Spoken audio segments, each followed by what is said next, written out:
Hi, I'm Yaakov Katz, and welcome to another episode of the Jewish People's Podcast by JPPI.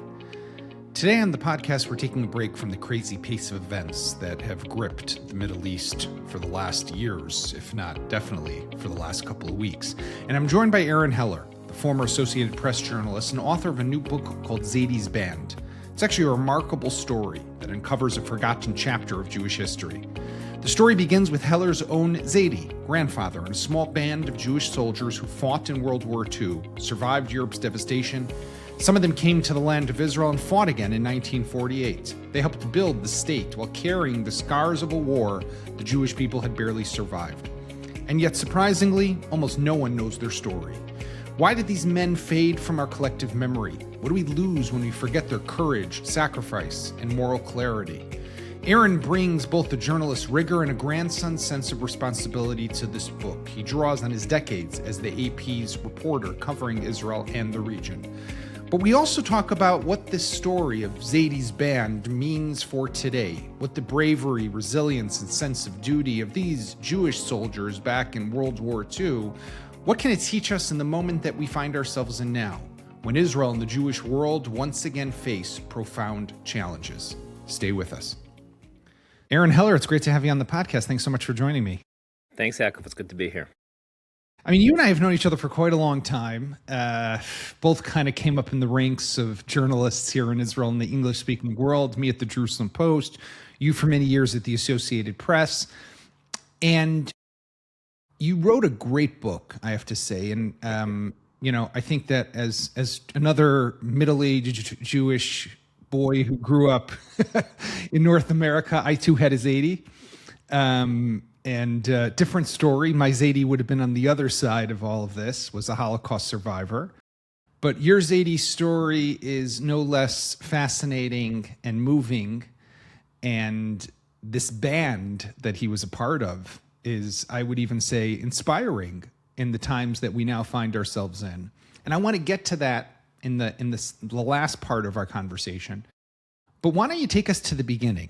Because one of the things that I found to be very interesting here in the book, and I mean, we're going to put all the notes in here for our listeners and our viewers. But Aron's book, Zaidy's Band, which is the untold story of a Jewish band of brothers in World War II, is really it's first of all, Aron, like I said, longtime journalist, great storyteller. So it flows really nicely and it tells a great story.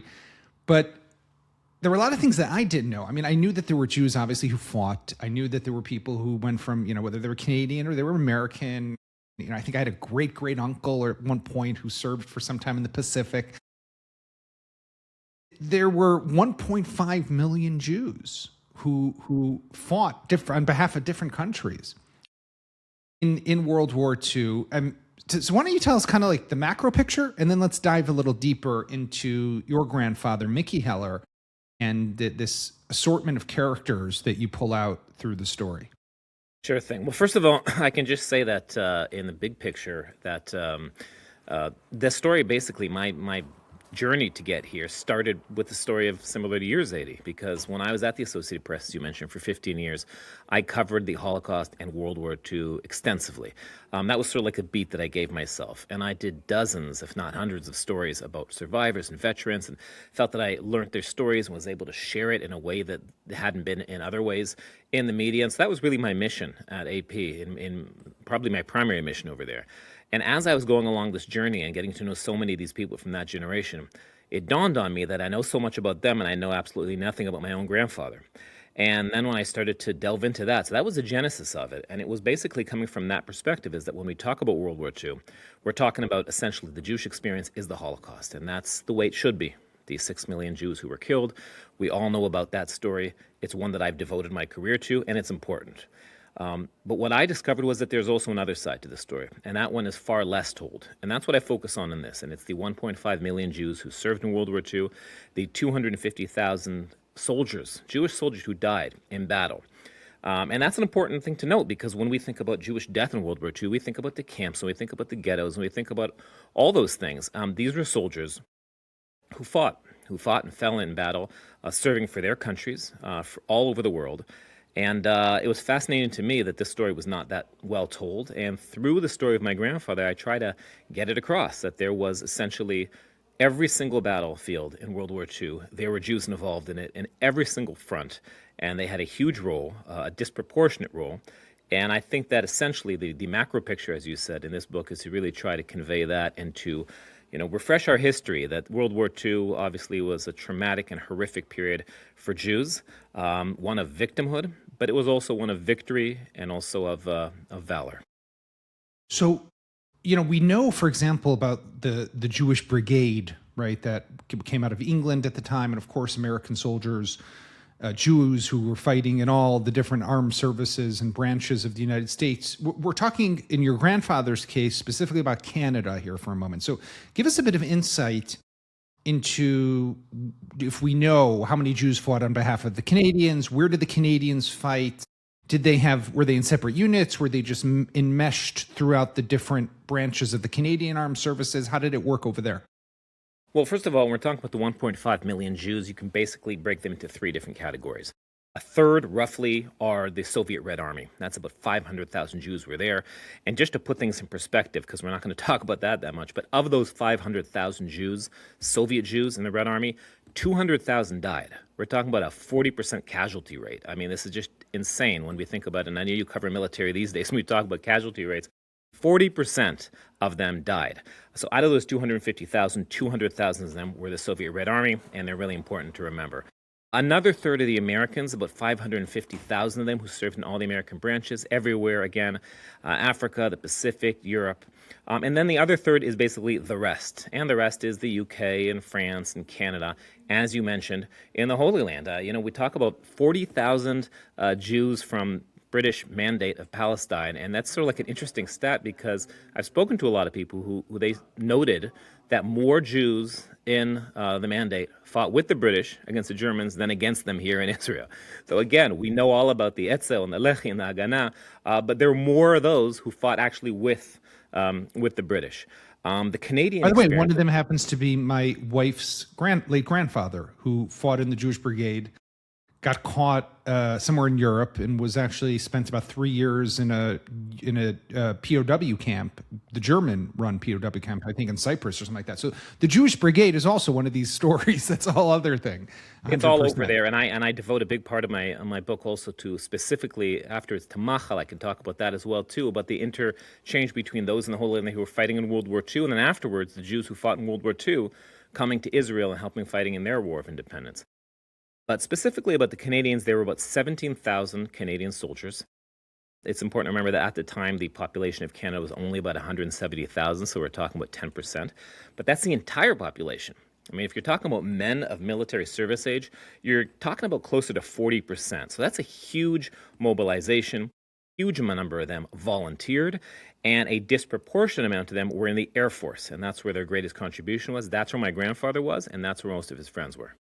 And these an interesting for me to know, this was a mandatory draft in Canada at the time, or this was volunteer based? Well, it was a mixture. It was a mixture of them. So first of all, it's important to remember despite what we see in movies all over the place, that they like the Americans who, like in Hollywood, love to tell stories of the American, but the Americans, as we know, only joined late 1941.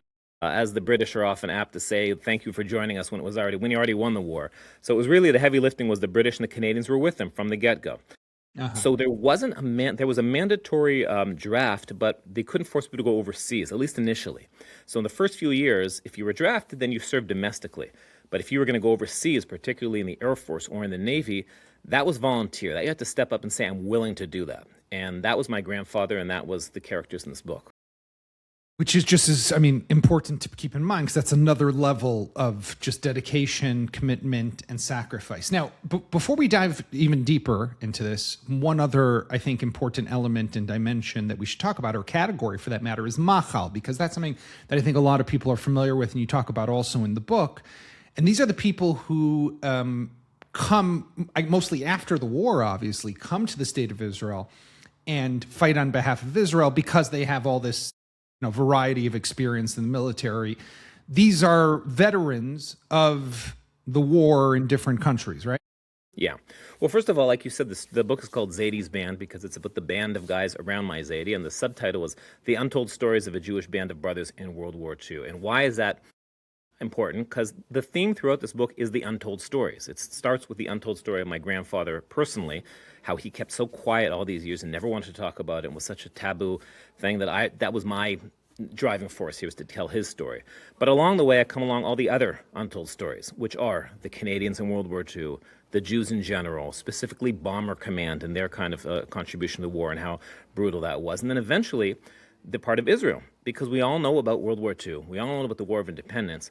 What here in Israel, and I'm sure you'll find this interesting as somebody who covers the military, the people in Israel are so unaware, I'd say even ignorant, of the link between those two things, which is that it's no exaggeration to say that without these foreign volunteers, without the World War II veterans, Israel may have not become a state. And that's not me saying that, it was Ben Gurion basically said that, and Yitzhak Rabin basically said that in these words or the other. Because, when you start the state, we all know about the Haganah and the Palmach, but what is a Palmach? Palmach is a pluga, which is a company. These guys knew how to operate these small military units, but they didn't know how to operate brigades and battalions and Air Force squadrons. The only people who knew how to do that were people who had World War II experience. And those were the Americans and Canadians and people like that. And so in my book, I discuss a bunch of those people. We know about Mickey Marcus and others, but there's so many of them who were just instrumental to Israel and the Israeli military becoming what it is, and Israel becoming a state in 1948. Okay, so we're going to now let's talk about your grandfather for a moment, because, I mean, he didn't know him, but seemed like a stubborn guy a bit, did not want to share his story. You go there, you've known him your whole life, but you go there about 10 or so years ago now, maybe 15. You're like, okay, he's turning 90. I got to get this story out of him. He never wanted to talk about it. And then he sends you on this almost wild goose chase. So tell us just a bit about what you knew growing up, why he didn't want to talk about it, and then how finally you start to piece this story together. Well, growing up, I didn't know much. All I knew was that he was in World War II because there's a wedding picture on the wall of him in 1944 getting married in a uniform. So as a curious kid, I'm like, why are you in a uniform over there? He's like, oh, I was in the war, whatever. And he was always cagey about it. Eventually, as you said, he was a character. Sort of one of his explanations was, he said, it was the only suit that I owned at the time. That's why I did it. So it was always like this tongue-in-cheek, kind of like playing down his role. But that was it. And so, I kept on, me, I'm a journalist, I'm curious. I kept on asking, going at it, and repeatedly wasn't getting anywhere, and everybody told me to forget about it. And eventually I did, because I lived in Israel. He lived in Canada. Didn't want to spend all our times chasing this ghost, and I let it go. And like I mentioned at the beginning, as a journalist, I discovered I had this knack for all these things. And I sort of came back to it in 2011 after I found such satisfaction in writing stories about other people of his generation. And he was about to turn 90, and I was like, come on, all right, if not now, when? And then basically he started softening up a little bit, and that next 10 years were really this journey on it. And I'd say the big turning point was the following year in 2012, because, he still resisted speaking about himself, but he's a guy who was more comfortable, as a man of his generation, was happy to speak about others. And so he essentially gave me an assignment to try and find out about his friends, that he didn't know what happened. There were two friends in particular, Wilfred Cantor and Sommer James, who have chapters devoted to them in the book. And I basically went on this assignment for him, and I gave it to him. And I gave him the information, and that was sort of how we started to unpeel the onion. And from that, we got to all these other issues, and this Dakota flight in Israel's early days, and the Canadians, and his relatives. And so it sort of like was really this organic evolution. That the whole time, I was really just trying to fulfill my personal goal, which was to get closer to my grandfather and understand his past better. But it's really fascinating how it sort of unfolded into all these other themes that I mentioned as well. So your grandfather joins up with the Canadian military and eventually serves in, was it like a navigator in airborne command or something on a bomber? Is that what he did during World War II? He was a navigator in Bomber Command. Now, Bomber Command was, the basically part of the RAF, the Royal Air Force of Britain. The RCAF was sort of part of it as well. They were part of the biggest bombing group. By the end of the war, the Canadians were the fourth largest air force in the Allied forces. And Bomber Command did the heavy lifting. If you've ever seen, I don't know, have you seen Masters of the Air on Apple TV? Yeah. Have you seen that show? Yeah. I love that show. It's amazing. So that's basically, these are the Canadian equivalent of that. These guys who are up there in these big bombers and these Lancasters and Halifax and Wellington. And navigators, Aaron, are the B-17s. guys. They're the guys who are saying "drop the bomb now." Like they're right. We're over the target. What do these guys Well, it do? depends on which planes, but normally there's, because you know the pilots, co-pilots, you've got the bombers, you've got all the crew. The observer or the navigator, its role changed over the war, but in general, their main goal was to get you where you need to go. They're the ones who sat with the maps. There were no computers back then, obviously. No You got the GPS, maps, no Waze. nothing. They just had these maps, and they're drawing with pencil and rulers and trying to figure out where we're going. And the funny thing about that is, and I mentioned in the book as well, the anti-Semitism that, associated with World War II, but also that was among the troops itself. And so it's odd that so many Jews were navigators, and that was sort of a case of almost like reverse anti-Semitism, because my grandfather said that they didn't want to take Jews as pilots. That was sort of like a waspy position. There was there were still some, but not that many. But navigators, they figured, the Jews, they're smart, they're good at math, they're the wandering Jew, they know where they're going to get. So they had like these stereotypes that they'd be figure it out. And my grandfather said he wasn't any good at math, but they just assumed that he was. So they sort of like channeled him into that navigator class. But yeah, the navigator was a very important job. Sometimes he'd tell them where to drop the bombs, like in the B-17s and in others, but some places it was just really like, here's where you need to go and do it. And were you able to discover missions that your grandfather personally had been on during the war? Well, that is the sort of mystery that runs through the entirety of the book. And since I hope that people will buy the book, I'm not gonna necessarily tell. You have to read that to find out. But what I discover is that through these stories, in my conclusion, I can give a spoiler, is that it really doesn't really matter, because like it's just the aura of experiencing this thing. Anybody who was there was exposed to all this stuff over here, and whether what he did personally or what his friends did personally, some were heroic and some were less so, and some were mundane and some were extraordinary. They were all part of this band that I describe, of these guys who basically just, put their life on hold, put their life on the line, and, were there to win this war that we all are enjoying the fruits of its benefits to this day. Okay, so talk to us about Wilf Cantor. So Wilf Cantor is from Toronto. Your grandfather knows him from the military, right? They go in together. They meet in the Canadian Royal Air Force, or Royal Canadian Air Force. And then Wilf Cantor becomes a pilot. So he kind of breaks the taboo of the Jews, right? He's one of the few that actually flies a plane. I know, but why don't you share for us, why did your grandfather send you to look for him? What happened to him? Well, Wilf Cantor and my grandfather, they bonded during the war. They're both Jewish guys from Toronto, both born in 1921. And he told me all these little anecdotes about him, about what a character he was and how he was this, he told him he was kind of like not this necessarily a guy you'd think would be like this fearless warrior. He was actually kind of scared sometimes, but he was in all these amazing operations. He was all in the squadrons over there. He was shot down a couple of times, 3 missions where he was hit, and then one where he went down, came down, broke his leg, was there for like 9 days on the ground, then took him a month to basically, through the resistance, get all the way back to England, and then came back to Canada, and sort of like he survived that and then went back again, and eventually was given a DFM, which was this big medal by King George in Buckingham Palace, and sent a letter to my grandfather inviting him to the ceremony because he was based there in London. And, the mail didn't get there, whatever. They lost track of each other after that because Wilf Cantor went back to the air and was shot down. And the second time, he didn't get out as easy because he was in a POW camp for about a year. And he was at one of the most famous POW camps, Sagan, which was the place where the Great Escape took place. The book and the movie, if you've heard, which is, by the way, for anybody watching it, is fictional. That the things that were in the movie are not the description of what actually happened in reality. But in reality, there were these, British and Canadian airmen who escaped and were executed, and it was one of the big storylines of World War II. And he was there. So I got his diary from captivity, and I got all these details of things that he was doing over there. So it was just this captivating, unbelievable World War II story, the kind that, when I grew up, I had imagined my grandfather had, but I never knew. And in a way, Wilf Cantor became sort of like an avatar for me. He became sort of like, this sort of like the image of what could have been and what I discovered of a guy who my grandfather had lost touch with 70 years earlier. And then he sort of tells the whole story because it gets the Bomber Command story, it gets the Canadians in World War II. And then, as we mentioned afterwards, in 1948, he comes to Israel. And he's one of the only 5 guys there really with serious, World War II experience. He has I think he had like 800 flight hours or something like that when he came to Israel. And he was one of those guys who trained, the early Israeli pilots. One of these Machal guys. One of these Machal guys, and really only more than 4,000 people altogether. If we're talking about the Canadians, they were about, I don't know, 300 of them, only a third in the Air Force. These are not big numbers, and these are people at disproportionate impact. And basically, that was sort of like the first thread that I got. And through Wilf, I figured out all the other guys who were on the plane with him.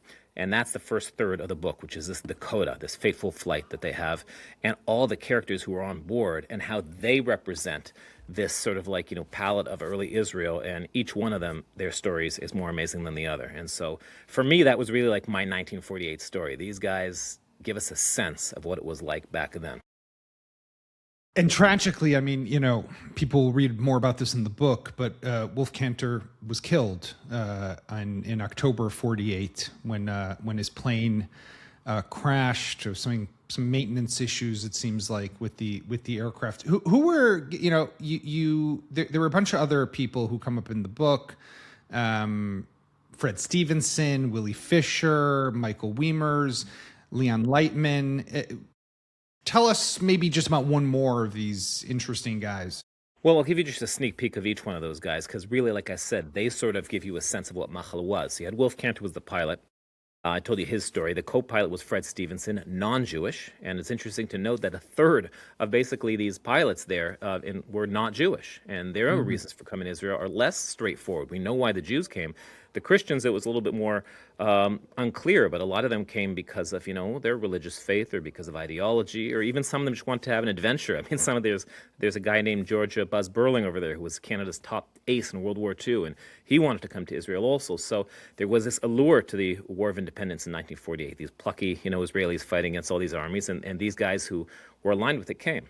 So that Fred was the pilot. Then the navigator there, who interestingly, during the book, I feel had the most parallel with my grandfather, that was Willie Fisher, a Jewish man from Winnipeg, and he also came to Israel and was of the mind to stay over here. So we get into all the issues of who stayed and who went back. Then you had Leon Lightman, who was the communications guy, the specialist, and he was from England. He came from the Garin over there, and Shemariyahu and Shemer Tzayil and all those things, established a kibbutz in northern Israel, Kfar HaNasi.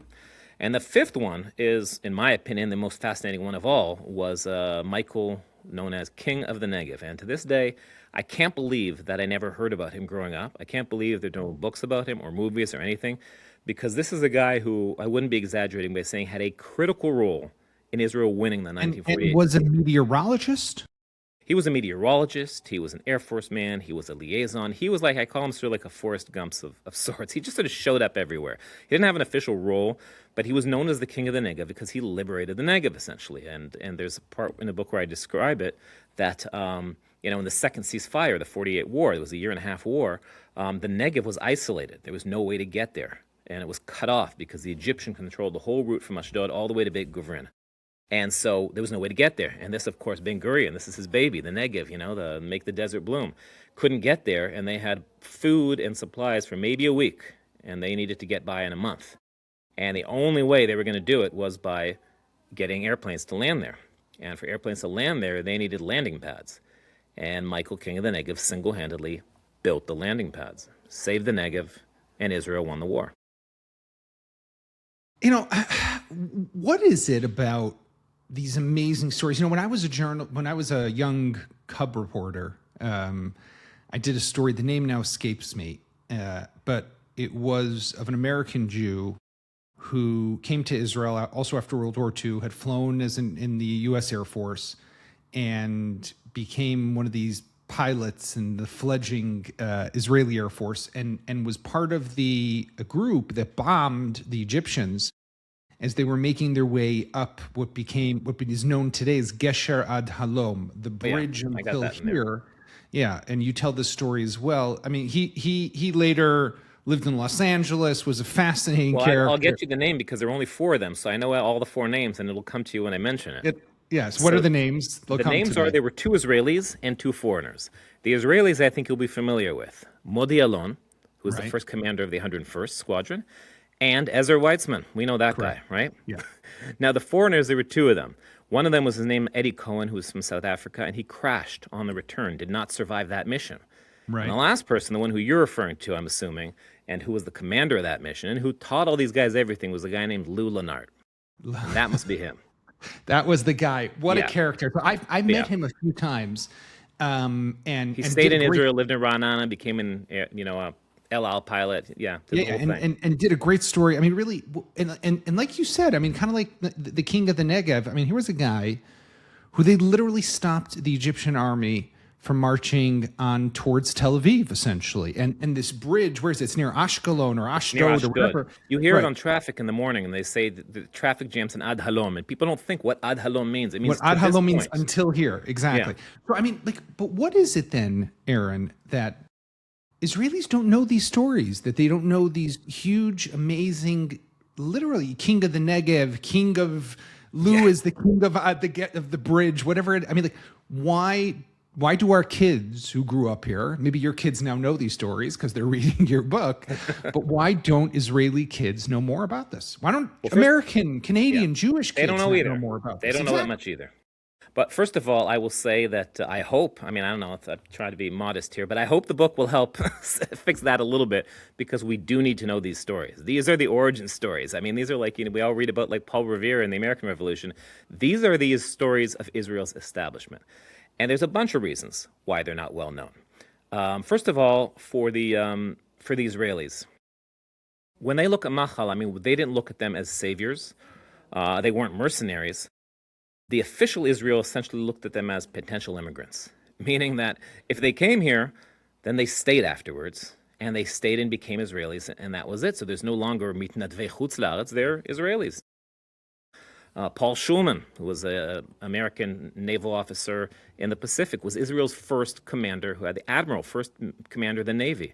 But people don't know the name Paul Schulman in Israel because he took on an Israeli name afterwards. So the legacy of Paul Schulman sort of was not there, but we know that he was one of the people who established the Israeli Navy, and similarly with a lot of other stories.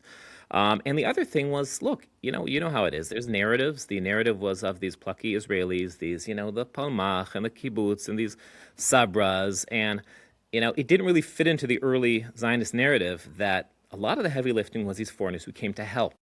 And the Jews, a lot of them stayed. Those that went back home were less of a priority. That doesn't quite fit into the, Zionist, narrative. They came and they left and they went back. Now, foreigners, when in the States and Canada, that's not that well known also because a lot of what these guys were doing was illegal.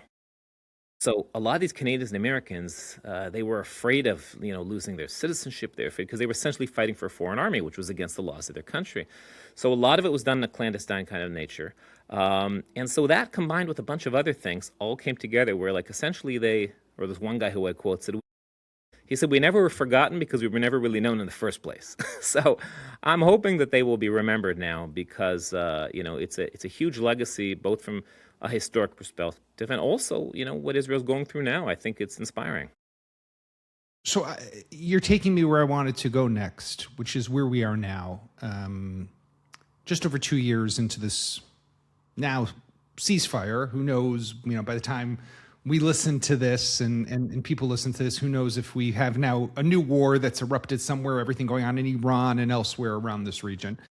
But we're 2 years into a conflict that has also shown us amazing bravery and courage, civil society, but definitely among Israeli troops and, the explosion of anti-Semitism all over the world, which I think your book also touches upon. And you kind of you hinted towards that of how these Jewish soldiers were looked at. So I'm curious, if you think about the relevance today, where does it take you? Well, that's a really great question, and I have to tell you that it's changed over the last 2 years because this is a book that I wrote the manuscript of a long time ago, and when October 7th happened, I already had essentially a manuscript ready. And my first instinct was like, oh no, this is not relevant anymore. I mean, we're in a totally different world. We're talking about the past. We're not talking about the present. I didn't even know if I was going to be able to get it out. But then as, this crazy 2 years that we've been through now, the more time that passes, the more I realize that it is relevant and it's more connected because essentially, you and I, we're the same generation. We grew up during essentially, what I call sort of like a golden era in many ways. Israel's always had dangers and terrorism, but we kind of, the post-73 era is like, we kind of took Israel for granted, the fact that it exists. there's war, there's terrorism, and anti-Semitism in the world as well. We've had probably the most anti-Semitism-free 70 years in human history since World War II. And my parents, they had slurs and they had all these different things there, but compared to the generation before, nothing. And so I think we were kind of spoiled in a way. And October 7th comes, and all of a sudden, we're sort of snapped back to the same kind of, and I'm not comparing, of course, to the Holocaust or to that era, but we're snapped back to the same kind of insecurities that the characters of this book had in the 1940s.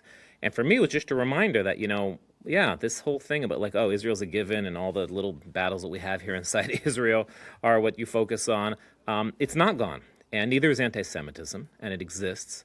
And I think that's been awakening for a lot of people in a negative way. But I hope that actually there's a positive message here, because it shows that, even though maybe in our lifetime we haven't been through these kind of times, this is nothing new in the historical perspective. And they got through it. They got through with anti-Semitism against them in their own armies, fighting against the Nazis. They overcame unbelievable odds to establish Israel in 1948. And yes, we're at the most challenging point right now that we have been, I think, in decades. But I think, it's hopeful that we'll get through that as well. No, and I think we will. And reading the book, it really, the World War II component, the Machal component, and then thinking about this era that we're in right now is just, first of all, so many of these untold heroes that we just know nothing about. These people who, Wilf Cantor is a great example of a guy who no one would know about, really, in Israel. And is someone who was not Israeli, served in the Canadian Air Force, decided to come here and volunteer. I mean, there's just so many of these stories that I think we should all know, but it also tells us, the way I kind of look at it is this arc of history that it just connects all throughout. Specifically on Wilf Cantor, what you're mentioning, I'd say one of the most, emotional moments I had in preparing this book was I would tend to go to Wilf Cantor's cemetery in Rehovot on Yom Zikaron, on Memorial Day here in Israel. And you know how it is that in Israel they have soldiers who their job is to make sure that no gravesite is left unattended on Israel's Remembrance Day.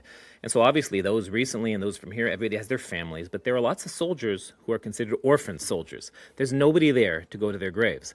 And so the Israeli army every year sends a representative just to stand at that grave on that day.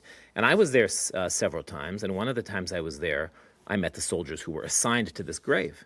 And they didn't know who he was. And so I told them who he was. And we sat around the grave, and I told the story to these soldiers from the Air Force Base in Nevatim, and left there with this feeling of, wow, they went back, and at least these guys, they learned who Wilf Cantor was, who Willie Fisher was, who Michael Wiemers was, and why they are, so interesting personally, but so important nationally, too. They represent something that's very important, I think, to this country. Well, Aron, the luck for all of us is that everyone can learn more about who these people are by reading your really fascinating book, Zaidy's Band, The Untold Story of a Jewish Band of Brothers in World War II. And might I just add to the title how some of them also made their way to Israel and ended up fighting here. But really this fascinating story that I think people really need to get their hands on and read. You can find more about the book in the notes of this podcast. But Aron, I really want to thank you for spending time with me and sharing this really great story about your, first and foremost, your Zaidy. May he rest in peace, but really a great story of Jewish courage and heroism. So thank you very much. Well, thank you. It's great to be here. Thanks for joining me on today's episode. As always, you can find us where podcasts can be found on Spotify, Apple, YouTube, and the website of the Times of Israel. We'll be back in another couple of days with another episode. In the meantime, stay safe.